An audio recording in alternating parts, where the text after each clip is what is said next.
My choice is always onion dosa. Vegetable dosa. It's my choice. Dosa வகைகளில் ஒவ்வொருவருக்கும் ஒவ்வொரு choice இருக்கலாம். ஆனால் எல்லா வகை தோசைகளுக்கும் ஒரே சாய்ஸ் இதயம்.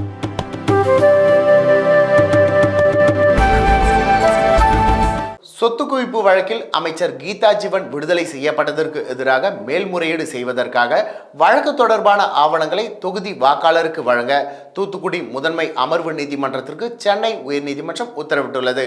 வருமானத்திற்கு அதிகமாக சொத்துக்கள் சேர்த்ததாக லஞ்ச ஒழிப்புத்துறை தொடர்ந்த வழக்கில் இருந்து தமிழக அமைச்சர் கீதா ஜீவனை விடுதலை செய்து தூத்துக்குடி முதன்மை அமர்வு நீதிமன்றம் தீர்ப்பளித்தது.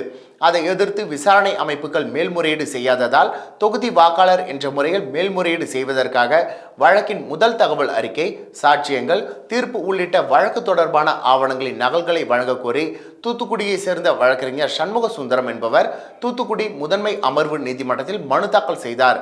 ஆனால் வழக்கில் சம்பந்தப்பட்டவராகவோ பாதிக்கப்பட்டவராகவோ இல்லை என கூறி அமைச்சருக்கு எதிரான வழக்கு ஆவணங்களை வழங்க மறுத்து தூத்துக்குடி முதன்மை அமர்வு நீதிமன்றம் உத்தரவிட்டது.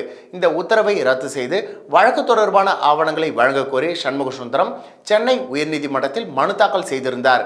அதை விசாரித்த நீதிபதி ஜெயச்சந்திரன் தொகுதி வாக்காளர் என்ற முறையில் மக்கள் பிரதிநிதி மீதான வழக்கின் தீர்ப்பு விவரங்களை தெரிந்து கொள்ள மனுதாரருக்கு உரிமை உள்ளது. விசாரணை அமைப்புகள் மேல்முறையீடு செய்ய வேண்டாம் என முடிவெடுத்தால் வாக்காளர் என்ற முறையில் மனுதாரர் மேல்முறையீடு செய்யலாம். அதற்கான தீர்ப்பு உள்ளிட்ட வழக்கு ஆவணங்களை வழங்குவதற்கு மறுப்பு தெரிவிக்க கூடாது.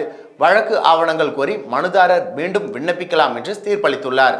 மேலும் மனுதாரரின் விண்ணப்பத்தின் அடிப்படையில் ஆவணங்களின் நகல்களை 15 நாட்களில் வழங்க வேண்டும் என்றும் தூத்துக்குடி முதன்மை அமர்வு நீதிமன்றத்திற்கு உயர்நீதிமன்ற நீதிபதி ஜெயச்சந்திரன் உத்தரவிட்டுள்ளார்.